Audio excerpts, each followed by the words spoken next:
You are watching academy of biology and it's me Sachin Antil. और आज हम शुरू करने वाले ट्रांसपोर्ट ऑफ गैसेस। तो सबसे पहले देखते हैं transport of oxygen. Transport of oxygen,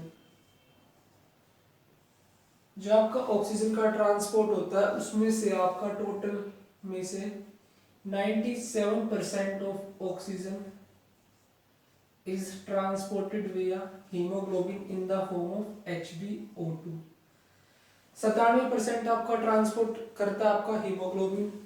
बाकी का जो 3% रह जाता है वो आपका होता है dissolved in plasma. Dissolved in plasma, बाकी का 3% ऑक्सीजन का ट्रांसपोर्ट होता है आपका डिजोल्व्ड इन प्लाज्मा की फॉर्म में।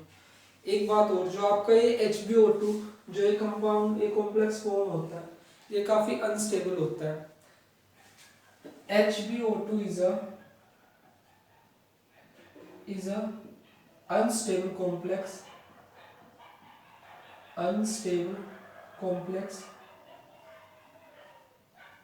which can be broken easily into Hb and O2 in the presence of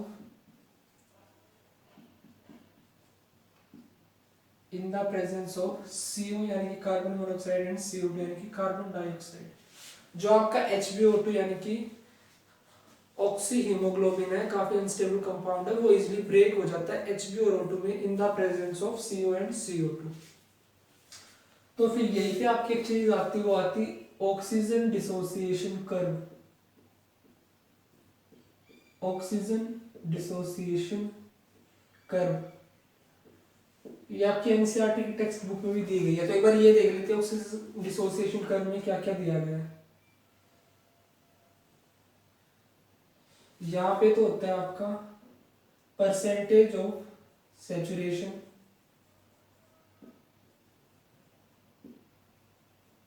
of haemoglobin,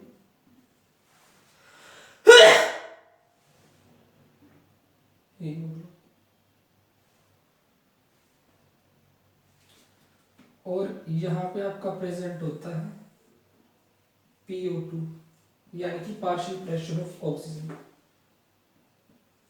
Suppose this is 10%, this is 20%, 30%, 40%, 50%, 60%, 70, this is 80, this is 90 and this is 100%। और यहाँ पे आपका होता है partial pressure of oxygen. This is 10 mmHg, 20 mmHg, then 30, 40, 50, 60, 70, 80, 90 and last 100। देखो अब NCERT की text book में ग्राफ कुछ इस तरह से दिया गया है। जब 10 mmHg आपका PO2 होता है तब आपका जो आपका हीमोग्लोबिन का सैचुरेशन है वो 10% हो जाता है। सिमिलरली जब आपका 20% होता है तब ये 20 mmHg पे हो जाता है आपका। जब PO2 आपका 20 mmHg है तो आपका 20% सैचुरेशन हो जाता है। सैचुरेशन का सिंपली मतलब है कि जो आपका हीमोग्लोबिन है उसमें जो वैकेंट स्पेस है वो कंप्लीटली ऑक्यूपाइड हो जाता है।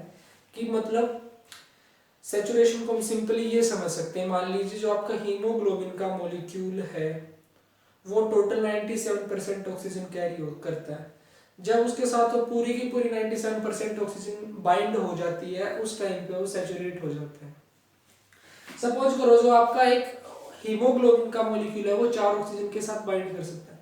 जब नॉर्मली उससे 4 मॉलिक्यूल कंप्लीटली बाइंड कर जाते हैं तब वो सैचुरेट हो जाता है। कि मतलब सैचुरेशन के बाद आप के हीमोग्लोबिन मॉलिक्यूल के साथ और मॉलिक्यूल बाइंड नहीं कर सकते। और फिर आपका यहाँ पे दिया गया है जब आपका PO2 होता है 95%, PO2 आपका होता है 95%, तब आपका हीमोग्लोबिन 100% सेचुरेट हो जाता है।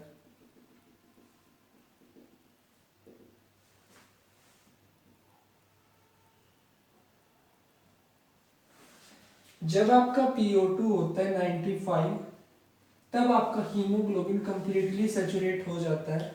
मतलब 95 mmHgPO2 पे आपका हीमोग्लोबिन के साथ जितना ऑक्सीजन जुड़ना होता है उतना जुड़ चुका होता है। उसके बाद फर्दर बाइंडिंग पॉसिबल ही नहीं है, मतलब कि हीमोग्लोबिन में और वैकेंट स्पेस प्रेजेंट या अवेलेबल नहीं है। तो ये कुछ इस तरह की कर्व बनती है हमारी सिग्मोइड शेप्ड कर्व। तो अब देखो क्या होता है, ये एक हमारे पास सिग्मोइड शेप कर्व अवेलेबल हो जाती है। अब कुछ कंडीशंस ऐसे होती हैं जो आपकी कर्व है, this can shift towards right side and also this can be shifted towards left side. देखो अब राइट साइड शिफ्ट होने का मतलब है कि आपका PO2 तो काफी ज्यादा है, 95 PO2 है, आपका PO2 95 है, बट आपका हीमोग्लोबिन अब तक सैचुरेट नहीं हुआ। आपका हीमोग्लोबिन खाली अब तक 50% सैचुरेट हुआ है। तो ये कुछ मेडिकल कंडीशंस होती हैं। तो ये कंडीशन आपके लिए काफी दिक्कत वाली हो सकती है कि जब PO2 इतना ज्यादा है, still the haemoglobin is not completely saturated. But जो आपकी लेफ्ट साइड वाली जो शिफ्ट है, this is your left side shift, ये आपका लेफ्ट साइड शिफ्ट है और ये आपका राइट साइड शिफ्ट। देखो जो आपका लेफ्ट साइड शिफ्ट है उसका मतलब क्या है, आपका PO2 लगभग 40 के आसपास है। PO2 इतना कम होने के बावजूद भी आपका जो क्या है हीमोग्लोबिन है वो 100% सेचुरेट हो जाता है। ये आपके लिए कुछ बेनिफिट की चीज हो सकती है कि आपका जो पार्शियल प्रेशर ऑफ ऑक्सीजन है वो इतना कम है, फिर भी आपका जो हीमोग्लोबिन है वो कंप्लीटली सेचुरेट हो रहा है। तो ये कुछ सर्टेन फैक्टर्स हैं जिनकी वजह से चीजें हो सकती हैं। तो फर्स्टली या तो जो आपका PO2 है, PCO2 है, उसकी कॉन्सेंट्रेशन ज्यादा हो। देखो CO2 की पार्शियल प्रेशर इंक्रीज होने की वजह से क्या होगा, जो आपका PO2 का बॉन्ड होगा वो वीक हो जाएगा और वो डिसोसिएट हो जाएगा into Hb and O2.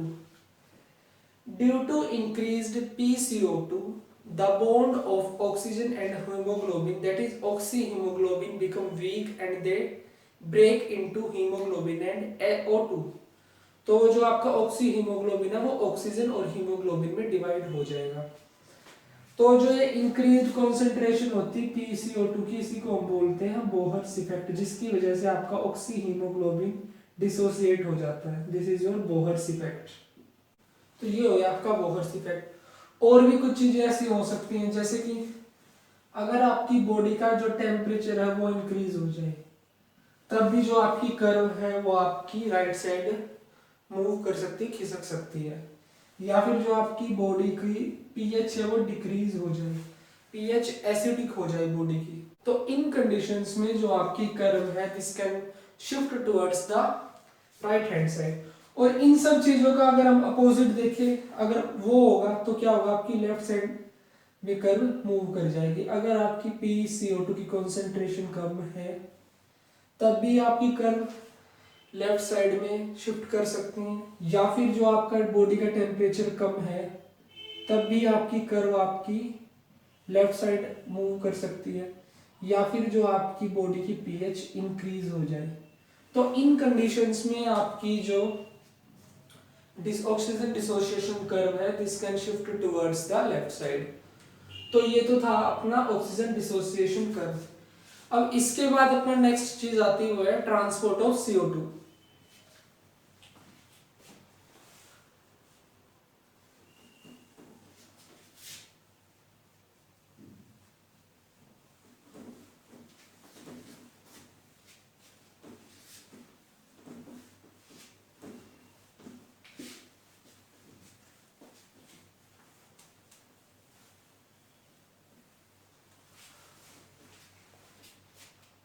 अब आता है ट्रांसपोर्ट ऑफ CO2। अगर हम देखें जो CO2 है उसका near about 70% of CO2 is transported in the form of NaHCO3 or KHCO3। तो आपकी जो 70% कार्बन डाइऑक्साइड है वो इस फॉर्म में ट्रांसपोर्ट होती है। देन उसके बाद जो रिमेनिंग 23% है, 23% of CO2 is transported in the form of HbCO2, that is carb amino haemoglobin, carb amino haemoglobin की फॉर्म में आपकी 23% ऑक्सीजन कार्बन डाइऑक्साइड ट्रांसपोर्ट होती है। देन जो आपकी रिमेनिंग 7% है ऑक्सीजन और carbon dioxide, not sorry oxygen नहीं, जो आपकी 7% ऑफ CO2 है वो ट्रांसपोर्ट होती है डिसॉल्व्ड इन प्लाज्मा की फॉर्म में, dissolved in plasma, dissolved state में प्लाज्मा में वो आपकी ट्रांसपोर्ट होती है। तो अब देख लेते हैं। देखो जो आपका ट्रांसपोर्ट ऑफ CO2 है वो हमें 2 लेवल्स पे स्टडी करना है, 2 जगहों पे।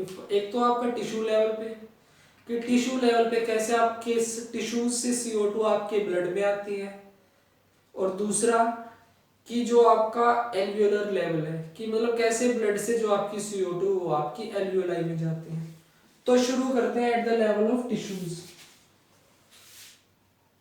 Eight the level of tissues, level of tissues,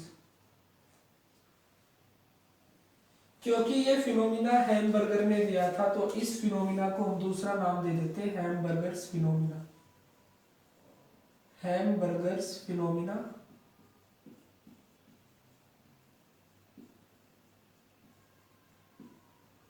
या फिर इसको हम बोलते हैं क्लोराइड शिफ्ट, क्लोराइड शिफ्ट। तो मान लीजिए ये आपकी एक आरबीसी है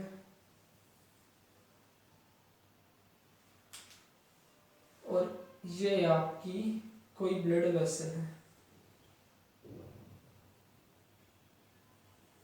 और ये बाकी वाला जो आपका बच गया पार्ट ये है आपका प्लाज्मा, ये वाला पार्ट,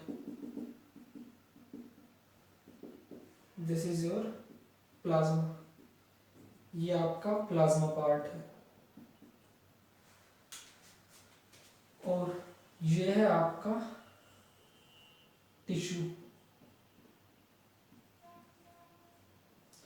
तो कहानी शुरू होती है।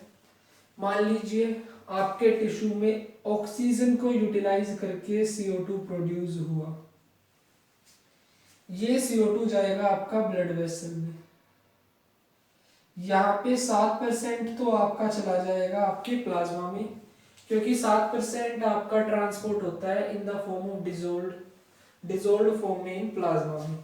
बाकी का जो आपका CO2 है this will enter your RBC. देखो जो ये है आपका आरबीसी, ये आपका आरबीसी है, रेड ब्लड सेल। तो आपका CO2 यहाँ पहुंच गया। अब क्या होता है, क्योंकि ये ब्लड ऑक्सीजनेटेड है, ये आपका ब्लड ऑक्सीजनेटेड है, तो यहाँ पे आपका HbO2 भी प्रेजेंट होगा। तो जो ये आपका CO2 है this will act upon this O2 and dissociate it into Hb and O2। तो ये आपका जो CO2 है ये आपके HbO2 पे एक्ट करेगा, ऑक्सी हीमोग्लोबिन पे एक्ट करके उसको डिसोसिएट कर देगा Hb और O2 में। तो जो ये आपकी O2 यहाँ पे बनी ये चली जाएगी आपकी टिश्यूज में, और जो ये आपका Hb बना इसका भी आगे रोल आएगा। और मान लीजिए आपका रेड ब्लड सेल्स है उसमें आपका वाटर भी प्रेजेंट होगा, तो यहाँ पे जो आपका CO2 है ये वाटर के साथ कंबाइन करके बना देगा H2CO3, that is carbonic acid, this is carbonic acid, and this reaction is catalyzed by the enzyme carbonic anhydrase।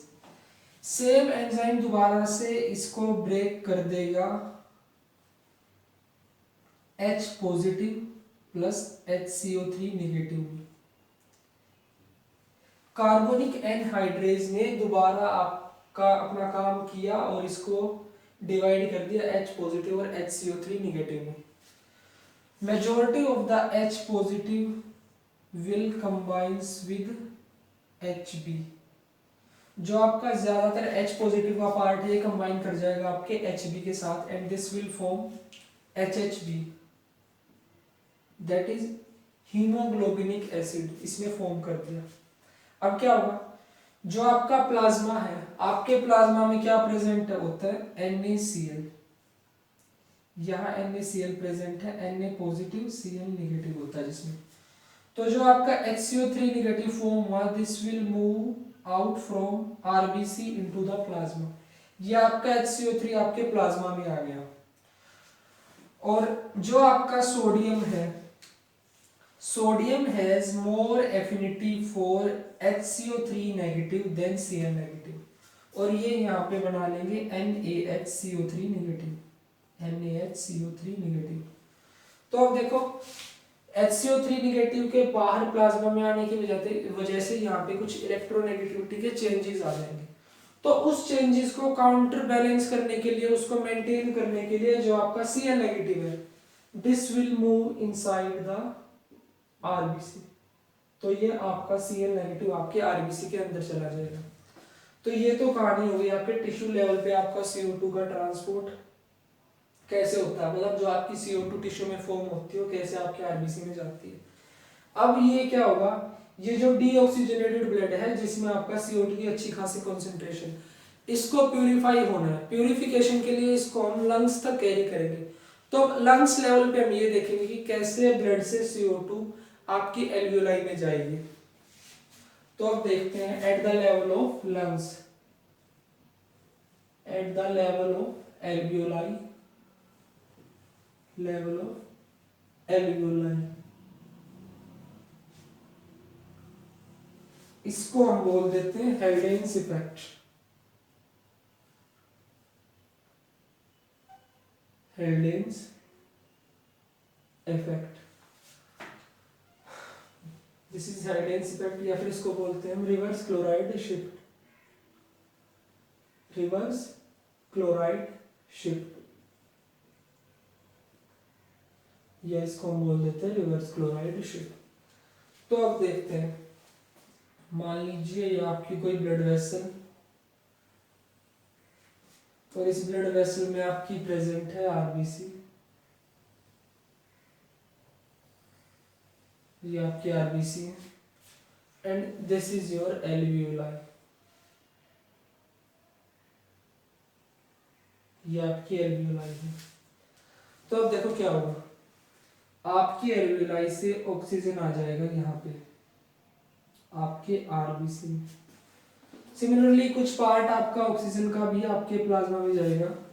ये आपका सिमिलरली यहाँ भी प्लाज्मा प्रेजेंट है सराउंडिंग दिस RBC, ये आपका प्लाज्मा पार्ट हो गया। तो उस ऑक्सीजन में से कुछ पार्ट तो आपका आपके प्लाज्मा में चला जाएगा, और जो बाकी ऑक्सीजन है this will enter into your RBC। अब देखो ये सेम ब्लड है जो डीऑक्सीजनेटेड है, इसको हमें एल्वियोलाई के लेवल पे प्योरीफाई करना है। तो इसमें हमारे पास यहाँ क्या क्या प्रेजेंट है, एक तो फर्स्टली हमारे पास प्रेजेंट है HHB, दूसरा है हमारे पास यहाँ पे HHD है, और जो आपका कुछ अमाउंट ऑफ CO2 है यहाँ पे आपके HB के साथ बाइंड करके कुछ अमाउंट HbCO2 भी बनाएगा, दैट इज कार्बोक्सी हीमोग्लोबिन। तो देखो ये O2 क्या करेगा, जो आपका HHB पहले से यहाँ प्रेजेंट है ये इसके साथ जाएगा, जाके बना देगा HHbO2, ऑक्सी हीमोग्लोबिनिक एसिड इसने फॉर्म कर दिया। दूसरी चीज हमारे पास यहाँ पे पहले ही प्रेजेंट है HbCO2, तो हमारे पास यहाँ पे ऑलरेडी प्रेजेंट है HbCO2, sorry this is HbCO2। तो जो ये आपका हीमोग्लोबिनिक एसिड है this will act as a strong acid and this will makes the जो आपका हीमोग्लोबिन एसिड है, this will act as a strong acid and it will dissociate the HbCO2 into Hb and CO2. तो by the effect of haemoglobinic acid जो इनका bond है वो weak हो जाएगा and this will dissociate into Hb and CO2. तो जो ये CO2 प्रोड्यूस होगा this will move into your alveoli, ये डिसोसिएट करके आपके एल्वियोलाई में चला जाएगा, ये आपका एल्वियोलाई है।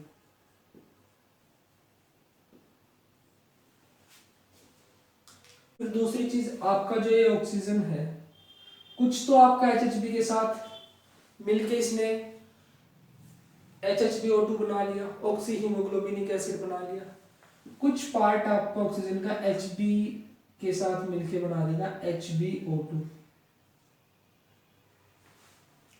Oxy haemoglobin. तो इसने ऑक्सी हीमोग्लोबिन बना दिया। अब सेम टाइम पे क्या होगा, जो आपका HHbO2 है this will break into H plus and HbO2 में टूट जाएगा। और जो आपका ये RBC इसमें ऑलरेडी KCl प्रेजेंट है। देखो जो यहाँ पे आपका क्लोराइड का मूवमेंट हुआ था, इसी को हम क्लोराइड शिफ्ट बोलते हैं। The movement of chloride from plasma into the RBC to maintain the electronegativity is called as chloride shift. तो जो आपका क्लोराइड आपके RBC के अंदर एंटर करता है, यहाँ पे देखो वैसे तो H पॉजिटिव भी प्रेजेंट है, पर ये कभी भी Cl नेगेटिव H पॉजिटिव के साथ मिलके HCl नहीं बनाता है, बल्कि यहाँ पे आपकी RBC में KCl के साथ मिलके K पॉजिटिव के साथ मिलके KCl बना लेता है। तो हमारे ब्लड में यहाँ पे RBC में KCl भी ऑलरेडी प्रेजेंट है और हमारे पास यहाँ पे बाहर NaHCO3 प्रेजेंट है। तो अब क्या होगा, जो आपका HCO3 है दिस विल मूव इनसाइड, ये आपका अंदर चला जाएगा और ये H पॉजिटिव इस HCO3 के साथ मिलके बना देगा H2CO3। अब क्या हो गया, आपका HCO3 तो अंदर चला गया, अंदर पहुंच के इसने H पॉजिटिव के साथ मिलके बना दिया H2CO3। बाहर हमारे पास बच गया Na पॉजिटिव। तो अब सिमिलरली जैसे ये नेगेटिव अंदर जाएगा उसी टाइम पे जो आपका Cl नेगेटिव है वो बाहर आ जाएगा, ये बाहर आएगा और ये दोनों मिलके बना देंगे Na पॉजिटिव और Cl मिलके दोबारा से NaCl। और जो ये दोबारा से आपकी मूवमेंट हुई क्लोरीन की from RBC to the plasma, this is called as your reverse chloride shift. ये आपका रिवर्स क्लोराइड शिफ्ट है। अब आगे क्या होगा, यहाँ पे हमारे पास बन गया कार्बोनिक एसिड। ये कार्बोनिक एसिड दोबारा से ब्रेक होगा H2O प्लस O2 में और यही वो वाटर है जो आपका यहाँ पे CO2 के साथ मिलके कार्बोनिक एसिड फॉर्म करता है। तो यहाँ पे हमारे साथ बन गया CO2, sorry this is CO2। यहाँ पे हमारे पास फॉर्म हो गया वाटर एंड CO2, वाटर और CO2 बन गया। और जो ये आपका CO2 फॉर्म है this will move into your alveoli, ये आपका एल्वियोलाई में चला जाएगा।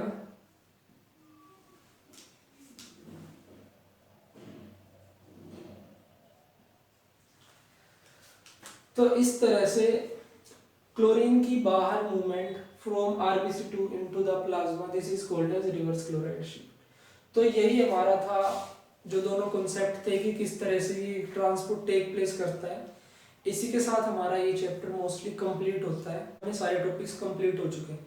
देखो जैसे क्लोराइड शिफ्ट वाले में क्या था, CO2 की कॉन्सेंट्रेशन की वजह से HbO2 ब्रेक होता है। सिमिलरली यहाँ भी क्या होता है, जो आपका HHbO2 है this will act as a strong acid और ये आपका एक्ट करके क्या करवाता है, HbCO2 को ब्रेक करवा देता है Hb और CO2 को। यही फैक्ट, इसी फैक्ट की वजह से because HHbO2 is acting as a strong acid, इसी को हम बोल देते हैं आपका हेल्डेन्स इफेक्ट। हेल्डेन्स इफेक्ट में सिंपली कुछ भी नहीं है. Haldane's effect is based on the fact that HHbO2 will act as a strong acid and dissociate the HbCO2 into Hb and CO2. So guys, I hope you have understood all these things. So thank you for watching me carefully. Stay tuned for the next one.